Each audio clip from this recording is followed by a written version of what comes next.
This is the Discover Music Show, bringing you the best new sounds and interviews with the hottest new rising stars. Welcome back, ladies and gentlemen. This is Hipman Junky and his new single, Hold On.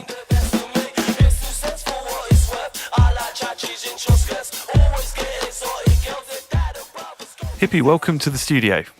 Hi, how you doing? You alright?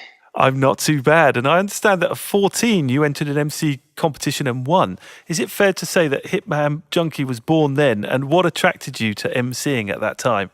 Yeah. Do you know what? That story is a bit mad because I actually won, but they didn't give me the win because the person who gave it to, the crowd chose me, to be honest. It was a win by a roar of applause. Excellent. They chose me, but I think the person I was up against, he was actually involved in the production team or was a son of one of the members of the promotion team. So they gave it to him anyway. I see. Yeah, it was fixed. I can't believe it. Exactly. Me neither. So because of that, that's why Hitman was born. Because I was like, hang on a second. I felt cheated at first. And then secondly, I was like, I've got to go back in. I have to go back in and make this right. Do you know what I mean? Make amends. Absolutely. And growing up in West London, in Kensal Green, it's an area that's always been populated by creatives and music people such as yourself. Did you find it easy to collaborate with the music community there? Do you know what? I did and I didn't. I don't know what it is, my area. They wasn't really showing a lot of support. But there was people who actually used to listen to my music and cottoned on and saw that, all right, this guy's a talented writer, he's a talented artist, and they reached out to me. So that's kind of 50-50, do you know what I mean? I got more support from people outside of my area, to be quite honest, musically. Do you think there might have been a bit of jealousy associated with that? I don't know. Perhaps you were doing better than they were, etc. Do you know what? I couldn't really tell you. Do you know what I think it is? I think just early on when I started my music, because it's a different style of music, I think people just never understood it really. They probably never saw where they could fit on the music. Because my style of music, you have to alter your style to jump on it, if you know what I'm trying to say. And I think, Hippie, it's fair to say that you've had some turbulent years where you got into a bad crowd and it was perhaps tough for you. What was the trigger to make you move away from that particular scene? Do you know what? It was just my family and just growing up, really. Do you know, and discovering my talent, to be honest. Because obviously, when I was younger, they used to go through a bit of problems, low self-esteem, things like that, depression, not having no money. Do you know what I mean? Not being able to get a job. So these are triggers that got me into the wrong crowd. But when I started to realise that, hang on, I'm a talented guy, I saw that I got a future ahead of me. That's what actually helped me move on. And then I just focused all my energy on music. And the more I got into it and the more progress I've made, I started to realise, hey, hang on, I can actually do this. Do you know what I mean? So that was like my main point that actually got me out of it, just believing in myself, really. And that talent and hard work in 2011 got you supporting N-Dubs on their Love, Live, Life tour, as well as Dappy on his Rockstar tour after that later that year. Do you enjoy that time on the road? Was that fun? Listen, that was amazing. I'll give you a story behind that quickly. I actually sold, to get on that tour was really weird. I actually sold all of my possessions down to my bed sheets to make an actual demo for just to get some exposure. And off of the back of that demo, I got a call one day out of the blue, private number. It was Dappy. He was like, hang on, I heard your music. I want to get you on my tour. I didn't really believe it, you know what I mean? But it was him. I ended up opening for them on their tour. I ended up doing 3 tours with them.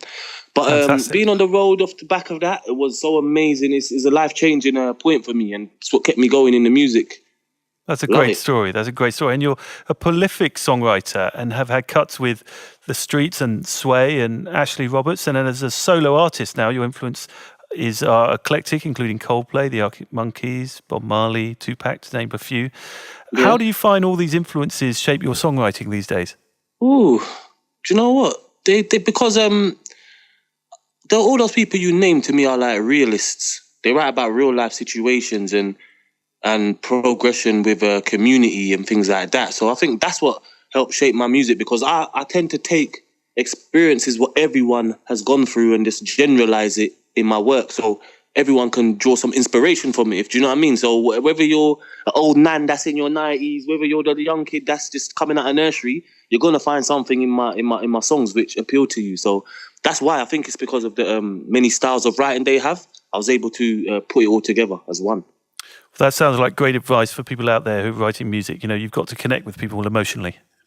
Definitely, you always have to, because that's people. That's what music's about. Music's about reaching people and helping them get through their hard times and their struggles. You know what I mean? Whatever their struggles may be, I tend to write for that purpose. So draw some inspiration from this and get on with your life. Do you know what I mean? Now, the brand new single from Hipman Junky is Hold On. Yeah. Where can we access this music online? Yeah, big up K Coke, I like to say as well, for the feature. Thank you very much. And you can access this on my YouTube for the video. That's youtube.com/Hipman Junky. And it's going to be everywhere. It's on iTunes, Spotify, all the major retailers. It's out there. Perfect. Hipman Junky, thank you so much for joining us in the studio today. No problem. It's been a pleasure. Thank you. Anytime. Big love. That was Hipman Junky, and this is Hold On. This is the Discover Music Show, bringing you the best new sounds and interviews with the hottest new rising stars.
Coke's a diamond geezer. I'll have a JD there, please, love. Take your time, don't be rushed. Your feet's fast, but your mind can't keep up. 3 lines like Adidas. Got females on the G list. Stop me, probably. Stevie Wonder can't see this. And my Jack can't beat this, cause I'm Batman, man's feelings. I'm jabbing, ducking, weaving. Let's have it, steaming. Try catch man sleeping, like man not actually dreaming. Tell boys, they're always rolling, wheeling.